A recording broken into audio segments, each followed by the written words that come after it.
This is Satish. Tirupati laddu వివాదంపై lab రిపోర్టుతో దేశవ్యాప్త చర్చ సాగుతోంది. పవన్ చెప్పినట్లు సనాతన ధర్మ పరిరక్షణకు జాతీయ బోర్డు కావాలా? అసలు తిరుపతి లడ్డూకు ఎందుకింత ప్రాశస్త్యం? వెంకన్న భక్తుల విశ్వాసం కాపాడేదెలా? ప్రసాదం వివాదం ఇదే అంశంపై లంచ్ అవర్ డిబేట్లో మాట్లాడబోతున్నాం. చర్చలో పాల్గొంటున్నారు ప్రముఖ ఆధ్యాత్మికవేత్త కసిరెడ్డి వెంకటరెడ్డి గారు. కసిరెడ్డి వెంకటరెడ్డి గారు నమస్తే సార్. నమస్కారం అండి. కసిరెడ్డి వెంకటరెడ్డి గారు, మనం చూస్తున్నాం గత 24 గంటలుగా దేశవ్యాప్తంగా లడ్డూ చుట్టే వివాదం జరుగుతోంది. తిరుపతి లడ్డు అన్న ఒక హ్యాష్ట్యాగ్ ట్రెండింగ్లో నెంబర్ 1లో ఉంది, అటు ట్విట్టర్లో కానీ ఇటు మిగతా వాటిల్లో. అంటే దీనిపైన ప్రజల్లో అంత చర్చ జరుగుతోంది, భక్తుల్లో అంత ఆసక్తిగా దీన్ని చూస్తున్న సందర్భం. ఈ పరిణామంపై మొదటగా మీ కామెంట్ ఏంటి సార్? ఓం నమో వెంకటేశాయ. వెంకటాద్రి సమం స్థానం బ్రహ్మాండే నాస్తి కించన. వెంకటేశ సమోదేవో నభూతో నభవిష్యతి అని ఈ అఖిలాండ కోటి బ్రహ్మాండ నాయకుడైనటువంటి వెంకటేశ్వర స్వామి కలియుగ దైవంగా జనం భావిస్తుంది. అది ప్రధానమైనటువంటిది. మొదట అన్నింటికంటే ముఖ్యంగా ఎప్పుడైతే భగవంతుడు అవతరిస్తాడు అంటే, భగవంతుండగు విష్ణువు జగములకి వేళ్ల రాక్షస వ్యత కలుగున్ తగవ నవ్వేళ్ల దయతో యుగ యుగముల పుట్టి కాచు ఉద్యలీలనని భాగవతంలో గొప్ప పద్యం ఉందండి. కాబట్టి ఎప్పుడైతే ఆసుర శక్తులు విజృంభిస్తాయో అప్పుడు రక్షించడానికి స్వామి వస్తాడని, కలియుగంలో అలాంటి వెంకటేశ్వర స్వామి మాకు రక్షకుడుగా ఉన్నాడు అనేటటువంటి విశ్వాసం భారతదేశంలోను ఇతర దేశాల్లోనూ ఎక్కడెక్కడైతే ఈ సనాతన ధర్మ అనుయాయులు ఉన్నారో, భారతీయులు ఉన్నారో, ఈ హిందూ ధర్మాన్ని అనుసరించేటటువంటి వాళ్ళు ఉన్నారో, వాళ్ళందరూలో ఉన్నటువంటి విశ్వాసం అది. అలాంటి విశ్వాసం ఉన్నటువంటి కారణంగానే వెంకటేశ్వర స్వామికి భక్తితో పూజలు చేస్తారు, సుప్రభాత సేవ చేస్తారు, తోమాల సేవ చేస్తారు, కళ్యాణోత్సవాల్లో పాల్గొంటారు, ఆశీర్వచనం దాంట్లో పాల్గొంటారు, తర్వాత వస్త్రాలంకరణలో పాల్గొంటారు, ప్రత్యేక దర్శనాలలో పాల్గొంటారు, సర్వ దర్శనాల్లో పాల్గొంటారు. ఈ విధంగా పాల్గొని మేము భక్తితోటి కీర్తించి భజించి ఉపాసించి తరించామని భావిస్తారు. అలాంటి ఆ భావనలో భాగంగా వెంకటేశ్వర స్వామి దర్శనం తర్వాత తప్పనిసరిగా ఇంటికి వెళుతూ ప్రసాదం తీసుకుని వెళ్తారు.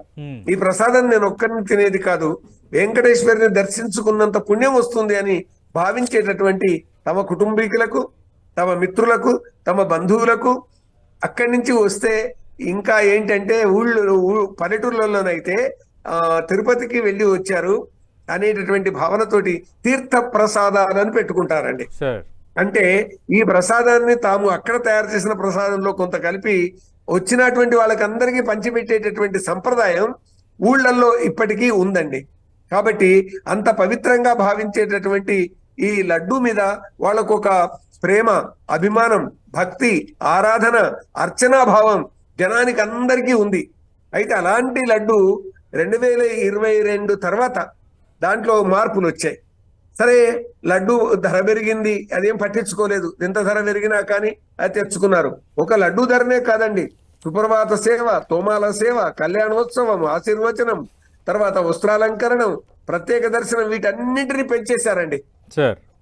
ముఖ్యంగా 2023 నుంచి ఇవి బాగా 2022 నుంచే ఇవి అన్నీ పెరిగిపోయినాయి.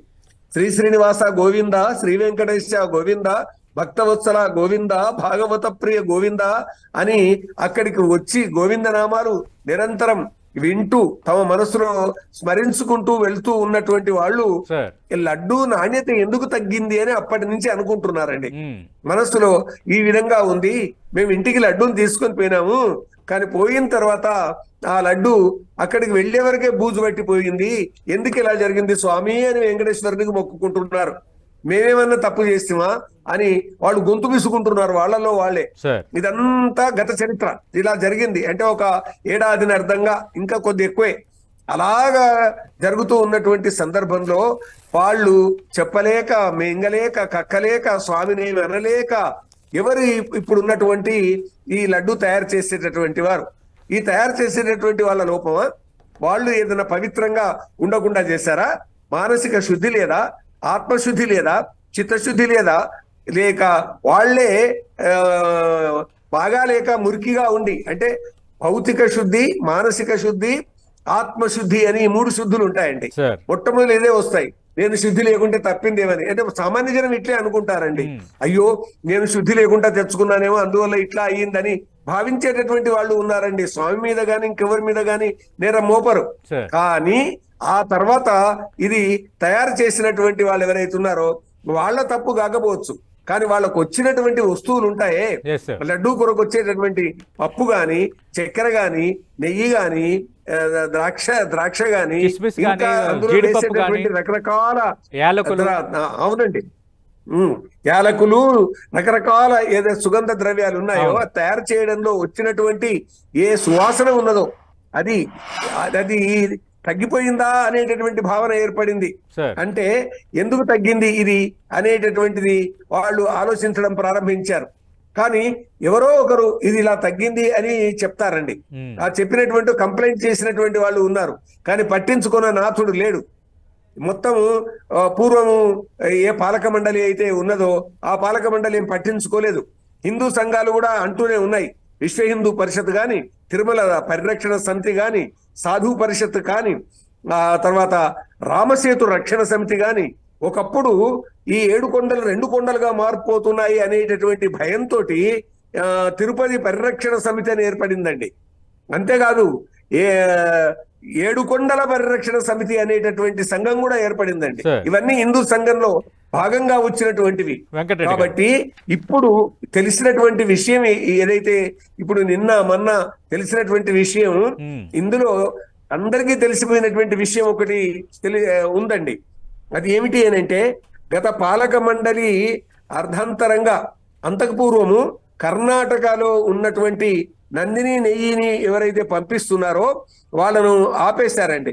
అయితే ఆ వాళ్లను తొలగించేసేసి మరొక 4-5 ఇవ్వడం అనేటటువంటి జరిగినటువంటి కారణంగా వాళ్ళు ఇందులో సరి అయినటువంటి నెయ్యి పంపలేదు, కల్తీ నెయ్యి పంపిస్తూ వచ్చారు అనేటటువంటిది ఎప్పుడైతే బయటపడిందో అందరూ దేశమంతా కాదండి, అయోధ్య నుంచి అమెరికా వరకు అందరూ కూడా ఒక్కసారిగా కదిలిపోయినారండి. ఇది ఇప్పుడున్నటువంటి వాతావరణం. అంటే కసిరెడ్డి నారాయణ రెడ్డి గారు, మరి ఇప్పుడు భక్తుల విశ్వాసాన్ని ఏ విధంగా కాపాడాలి? భక్తుల విశ్వాసాన్ని కాపాడేది ఎలా? కాపాడడానికి పూనుకున్నట్టుగా వార్తలు కూడా వస్తున్నాయి. చాలా సంతోషం అండి.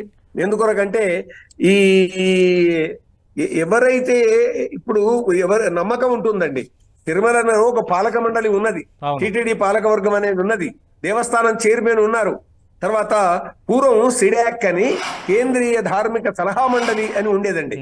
ఈ కేంద్రీయ ధార్మిక సలహా మండలి వాళ్ళు అప్పుడప్పుడు మంచి చెడ్డ చూసేవాళ్ళండి, నెలకోసారి వీళ్ళు కలిసేవారు. అలా కలిసినటువంటి సందర్భంగా వీళ్ళు చర్చించేవాళ్ళు, ఎలా ఉంది వీళ్ళు సలహాలు ఇవ్వడం. కేంద్రీయ ధార్మిక సిడాక్ అని, సిడిఏసి సిడాక్, నేను కూడా అందులో 2 సంవత్సరాలు తిరుమల తిరుపతి దేవస్థానం స్వామి సన్నిధిలో పనిచేసేటటువంటి అవకాశం చిక్కింది. హిందూ HDPP అని, హిందూ ధార్మిక ప్రచార పరిషత్, హిందూ ధర్మ ప్రచార పరిషత్, దాంట్లో కార్యదర్శిగా పనిచేసేటువంటి అవకాశము దక్కింది. స్వామి కృప వల్ల వచ్చినటువంటిది. కాబట్టి ఆ స్వామికి సేవ చేసుకునేటటువంటి సందర్భంలో ఇలా కేంద్రీయ ధార్మిక సలహా మండలిలోను పాలక మండలి వాళ్ళతోనూ కలిసి ఉండేటటువంటి అవకాశం ఉండింది, వాళ్ళతో చర్చించేటటువంటి అవకాశం ఉండింది. దేవస్థానం చైర్మన్ గారు, ఆ తర్వాత దేవస్థానం ఈవో గారు, ఎగ్జిక్యూటివ్ ఆఫీసర్, వీళ్ళందరితో కలిసేటటువంటి అవకాశాలు ఉండేటువంటి అప్పుడు. అలాగా ఎక్కువ ధర్మ ప్రచారం కొరకు తిరగడం నా బాధ్యత. కాబట్టి ఏ సందర్భాలలో ఎక్కడెక్కడ తిరగాలి, ఒక గీతా జయంతి, ఒక విజయదశమి, ఒక సంక్రాంతి, ఒక ఉగాది, ఆ తర్వాత ఒక వైకుంఠ ఏకాదశి, మొత్తం అప్పుడున్నటువంటి 23 జిల్లాలు నేను పనిచేసినప్పుడు అవిభక్త ఆంధ్రప్రదేశ్ కాబట్టి ఆ ఆంధ్రప్రదేశ్ లో ఉన్న 23 జిల్లాల్లో ఈ ధర్మ ప్రచారం ఇలాగా జరగాలి అనేటటువంటి. వెంకటరెడ్డి గారు, మీరు గతంలో పనిచేసిన వ్యవస్థలు ఇప్పుడు లేవా టీటీడీలో? ఇప్పుడు ఈ కేంద్రీయ ధార్మిక సలహా మండలి లేదండి. తిరుమలలో ఏవేవి లేవు అనేటటువంటిది ఒకటొకటి మనం చూస్తే, ఈ మెట్ల దారిలో నడిచి వచ్చేటటువంటి భక్తులకు ఆహార పానీయాలు అందించేటటువంటి వ్యవస్థ కూడా లేదండి ఇప్పుడు. తర్వాత శ్రీవారి దర్శనం టికెట్లు విపరీతంగా పెంచేశారండి. గత పాలక మండలి భక్తులు తిరుమలలో ఎలాంటి పద్ధతులైతే అనుసరించారో, అంటే ఇప్పుడు కొత్తగా వచ్చినటువంటి పాలక మండలి ఇవన్నీ మళ్ళీ పునరుద్ధరిస్తుంది. కానీ ఈ మధ్య కాలంలో అంటే పూర్వం ఉన్నటువంటి ఈ 3-4 సంవత్సరాలలో ఈ పొరపాట్లన్నీ జరిగినాయండి. కాబట్టి ఈ పొరపాట్లన్నీ కూడా దూరం కావలసినటువంటి అవసరం ఉన్నది. అంతేకాకుండా ఏ ధర్మ ప్రచారం అయితే జరగాల్సినటువంటి అవసరం ఉన్నదో ఆ ధర్మ ప్రచారానికి పూనుకోవాల్సినటువంటి అవసరం ఉందండి. కసిరెడ్డి వెంకటరెడ్డి గారు ఈరోజు ఆంధ్రప్రదేశ్ డిప్యూటీ సీఎం పవన్ కళ్యాణ్ ఒక ట్వీట్ చేశారు. ఆయన ఏమంటున్నారంటే, దేశంలో ఈ సనాతన ధర్మ పరిరక్షణకు జాతీయ స్థాయిలో ఒక బోర్డు ఉండాలి, ఇవన్నీ ఆ పరిధిలో ఉండాలి, అప్పుడు అనుకున్న లక్ష్యము అనుకున్న పవిత్రతను మనం కాపాడొచ్చు అని ఆయన అంటున్నారు. నిజంగా అలాంటి అవసరం ఏమైనా ఉందా? అలాంటి వాతావరణానికి ఛాన్స్ ఉందా? అలాంటి అంటే పూనుకుంటే ఉందండి. ఎందుకొరకంటే ఇవాళ స్వాతంత్ర్యం వచ్చినప్పటి నుంచి ఈ హిందూ ధర్మ సంస్థలకు పూర్తిగా స్వేచ్ఛ లేదండి. ప్రభుత్వం యొక్క పెత్తనం వీటి మీద కొనసాగుతుంది. కాబట్టి ఇప్పుడు దేవాలయానికి సంబంధించినటువంటి దేవాలయానికి సంబంధించిన ఆదాయం ఏదైతే ఉంటుందో భక్తులే ఇస్తారండి. కాబట్టి దేని కొరకు ఇస్తున్నారు? ఈ దేవాలయం వికసించాలి, ఈ దేవాలయం ద్వారా ఈ కార్యక్రమాలు జరగాలి, ఈ జరిగినటువంటి ఈ కార్యక్రమాలతోటి మేమంతా రక్షింపబడాలి, మా ధర్మం రక్షింపబడాలి, ఉచిత ప్రచురణలు జనానికి అందాలి, ధర్మ ప్రచారం జరగాలి, పురాణ కథలు చెప్పాలి, హరికథలు చెప్పాలి, హిందూ ధార్మిక సాంస్కృతిక సంస్థలు జరగాలి. చూడండి, అన్నమాచార్య ప్రాజెక్టు, ఇతిహాస ప్రాజెక్టు, ఉచిత కళ్యాణ ప్రాజెక్టులు ఇవన్నీ సరిగ్గా పనిచేస్తున్నాయా? ఇప్పుడు పూర్వంలాగా లేదే, ఎక్కడివక్కడ మూలకు పడ్డాయండి. కాబట్టి పూర్వం ఉన్నటువంటి వీటన్నింటినీ మళ్ళీ పునరుద్ధరించాల్సినటువంటి అవసరం ఉన్నది. వాటి ద్వారా పురాణ ఇతిహాస ప్రాజెక్టు తర్వాత ప్రచురణ వ్యవహారాలు పూర్తిగా ఆగిపోయినాయండి. ఎంతవరకు వచ్చేసింది అంటే పుస్తకాలు 1000 ఎందుకు ప్రచురించేది, 250 ప్రచురిస్తే చాలు అనుకునేది. కాబట్టి సనాతన ధర్మ పరిరక్షణ సంస్థ ఒకటి దేశవ్యాప్తంగా నిర్మాణం కావాలి. ఎందుకొరకు అని అంటే ఆ సింధు పర్యంత యస్య భారత భూమిక పితృభూహు పుణ్యభూశ్చైవ సవై హిందూ రితి స్మృత అని మనకు విష్ణు పురాణంలో ఉన్నటువంటి శ్లోకం ప్రకారంగా సింధు నది నుంచి హిందూ మహాసముద్రం వరకు ఉన్నటువంటి భూభాగంలో ఎన్ని భాషల వాళ్ళు ఉండని, ఎన్ని ప్రాంతాల వాళ్ళు ఉండని, అలాంటి ఎవరు ఉన్నా కానీ మేమంతా ఒక్కటి అనుకుంటే నిలబడగలుగుతారండి. లేకపోయినట్టయితే ఎట్లాగైనా భారతదేశాన్ని ఆక్రమించుకోవాలనేటటువంటి శక్తులు ప్రయత్నం చేస్తాయి. ఆ ప్రయత్నంలో భాగంగా ధర్మాన్ని మనం ఎట్లా రక్షించుకుంటామో దేశాన్ని అట్లాగే రక్షించుకునేటటువంటి వ్యవస్థ నిర్మాణం కావాలి. మొట్టమొదటి సనాతన ధర్మాన్ని రక్షించుకోవాలి. మనకు తెలుసండి, కొంతమంది సనాతన ధర్మం నాశనం కావాలి అనేటటువంటి విధంగా ప్రచారం చేసినటువంటి వాళ్ళు ఈ మధ్య కాలంలో మనకు కనిపిస్తారు. అంటే సనాతన ధర్మం నాశనం అయిపోతే, హిందుత్వం పోతే ఏమవుతుంది ఈ దేశంలో? ఎలాగా? ఈ గుడి ఉంటుందా, ఈ బడి ఉంటుందా, ఈ తల్లి ఒడిలో అందాల్సినటువంటి సంస్కారాలు అందుతాయా? కాబట్టి ఎప్పుడైతే దేశానికి కానీ ధర్మానికి కానీ జాతికి కానీ సంస్కృతికి కానీ ఆపద వస్తుందో అప్పుడు రక్షించడానికి నేనే వస్తాను అని పరమాత్మ అంటే, అఖిలాండ కోటి బ్రహ్మాండ నాయకుడైనటువంటి శ్రీ వెంకటేశ్వర స్వామి మాకు ఈ కలియుగంలో మాకు ఆయనే రక్షకుడు అంటే, ఆయన కొరకు ఇచ్చేటటువంటి నైవేద్యంలోనే ఈ లోపాలు ఉంటే, ఈ లోపాలు ఎందుకు వచ్చినాయి?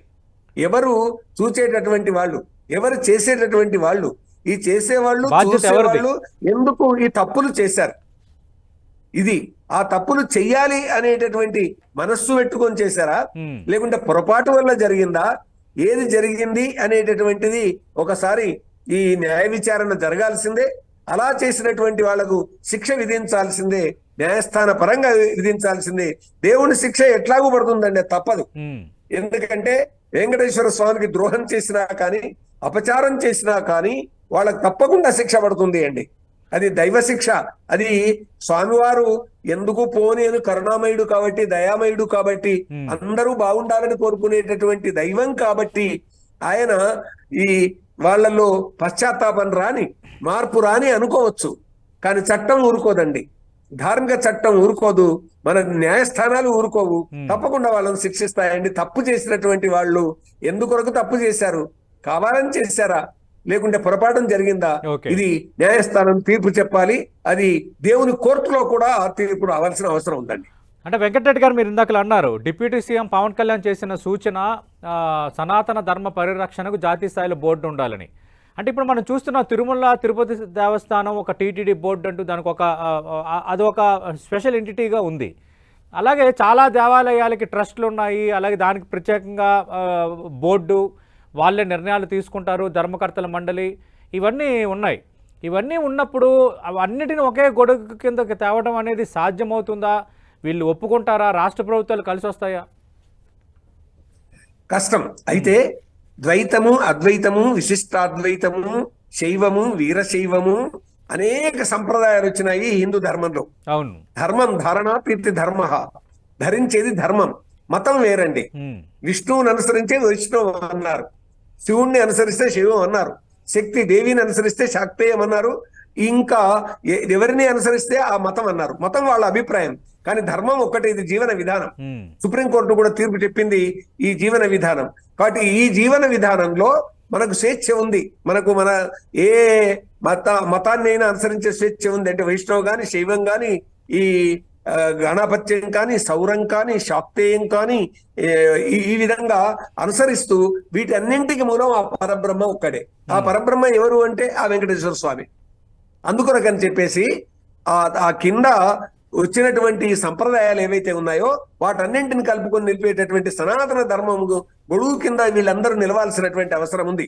వీళ్ళంతా మేము నిలుస్తాము అని అనుకోకపోయినట్టయితే ప్రపంచంలో భారతదేశాన్ని మింగాలని చూసేటటువంటి సామ్రాజ్యవాద దురహంకార దేశాలు ఉన్నాయి. తమ రాజ్య విస్తరణ చేసుకోవాలనేటటువంటి ఆలోచన కలిగినటువంటివి ఉన్నాయి. కాబట్టి ఎవరు బలహీనంగా ఉంటే ఆ బలహీనంగా ఉన్నటువంటి ఆ వ్యక్తి మీద రోగాలు ఎట్లాగైతే అటాక్ చేస్తాయో, దేశం బలహీనమైతే ధర్మ రక్షణ చేసుకోవాలని ఎందుకు కృష్ణ పరమాత్మ గీతాచార్యుడు అర్జునునికి ఎందుకు చెప్పాడండి ఆ విధంగా? అతచేత్మమిమం ధర్మ్యం సంగ్రామన్న కరిష్యసి తత స్వధర్మం కీర్తించా హిత్వా పాపమవాప్ససి.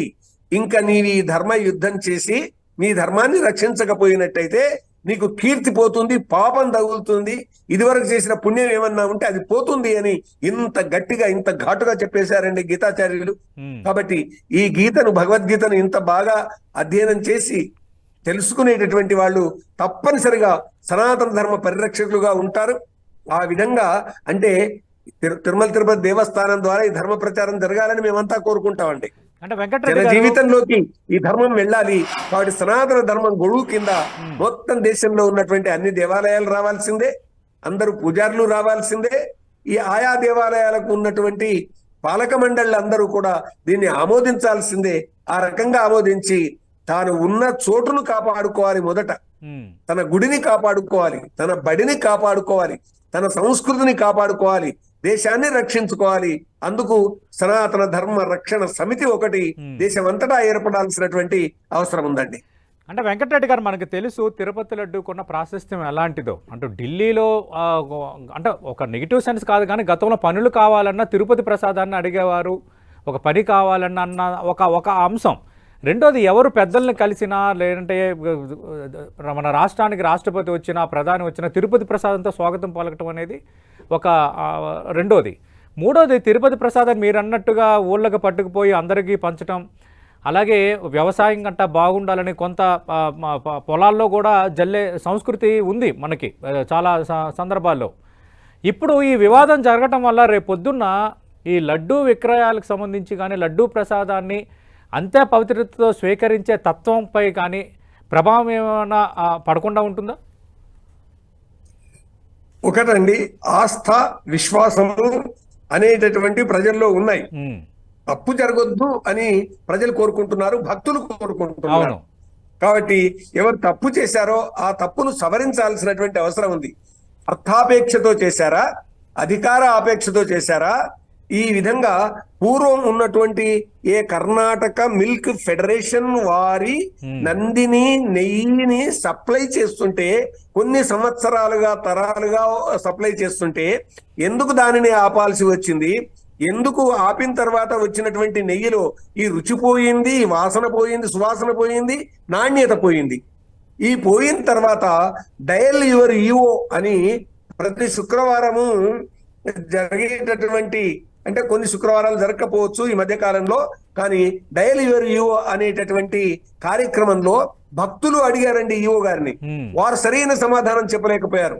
మేము పరిశీలిస్తున్నాము, మేము చూస్తాము, చేస్తాము అనేటటువంటి విధంగానే. కానీ ఎందుకు నందిని నుంచి వచ్చేటటువంటి అంటే కర్ణాటక మిల్క్ ఫెడరేషన్ వారి నందిని నెయ్యిని ఎందుకు ఆపారు? ఆపి ఎక్కడో అనేటట్టు వేరే వాళ్ళకి ఎందుకు ఇచ్చారు? 4-5కి ఆ ఇచ్చినటువంటి వాటిల్లో జంతువుల కొవ్వుతో తయారు చేసినటువంటి నెయ్యి, మైదా, అంతేకాకుండా ఇంకా ఈ రకరకాల పదార్థాలు అందులో ఎందుకు కలిశాయి అనేటటువంటిది ఆలోచించినట్టయితే ఏ దురాశ ఉంది? ఎందుకొరకు భగవంతుని యొక్క భయం లేకుండా పోయింది. ఎవరికైనా సంపాదన కావాలి అనుకుంటే, దాంట్లో కమిషన్లు కొట్టేయాలి అనుకుంటే మరో మార్గం లేదా? దేవుణ్ణి ఎందుకు దోపిడీ చేయాలి? దేవుని యొక్క సొమ్ము ఇది ప్రజలిచ్చింది. ప్రజలిచ్చినటువంటి సొమ్ము దేవుని ద్వారా మళ్ళీ ఎవరికి అందుతుంది? ప్రజలకే అందుతుంది. దేనికి అందుతుంది? వికలాంగుల కాళ్ళకు అందుతుంది. రోగాలు కలిగినటువంటి వాళ్ళ రోగాలు తొలగించడానికి అందుతుంది. ఎవరికైనా బాధల్లో ఉన్నటువంటి వారికి అందుతుంది. ఏవైనా ఎక్కడైనా కానీ ఈ ధర్మ ప్రచారానికి అందుతుంది. ఇన్ని మంచి పనులు దేవుని దగ్గరికి చేరినటువంటి ప్రజలు భక్తితో ఇచ్చినటువంటి సొమ్ము ద్వారా ఇంత సంక్షేమ కార్యక్రమాలు జరుగుతుంటే ఆ సంక్షేమ కార్యక్రమాలకు ఆ ప్రభువే ఇస్తున్నాడు అనుకోవాల్సింది పోయి ఎందుకు ఈ రకమైనటువంటి దేవుని సొమ్ము దోపిడీ చేశారు? వెంకటరెడ్డి గారు, అది తప్పు అని అంటున్నాం. రైట్, ధన్యవాదాలు వెంకటరెడ్డి గారు. మీరు అన్నట్టుగా దీనిపైన సమగ్ర విచారణ జరగాలి. నిజంగా ఇది తప్పు జరిగిందన్న రిపోర్ట్స్ పై దేశవ్యాప్తంగా చర్చ జరుగుతుంది కాబట్టి తప్పు ఏ రీతిలో జరిగింది, దురాశతో చేశారా, పొరపాటున చేశారా అనేది కూడా ఖచ్చితంగా తేలాల్సి ఉంది. ఒక రకంగా ఇది రాజకీయంగా వివాదం వైపు వెళ్తున్నప్పటికీ కూడా తిరుమల తిరుపతి పవిత్రతను కాపాడటంలో, అలాగే నాణ్యతమైన ప్రసాదాన్ని అందించడంలో ఇది ప్రజలకు సంబంధించి విశ్వసనీయతకు సంబంధించిన అంశం కాబట్టి అది పోకుండా ఉండే దిశగా చర్యలు అయితే తీసుకోవాలని మనందరం కోరుకుందాం. ధన్యవాదాలు వెంకటరెడ్డి గారు. ఇది ప్రసాదం వివాదం 10 టీవీ లంచ్ అవర్ డిబేట్.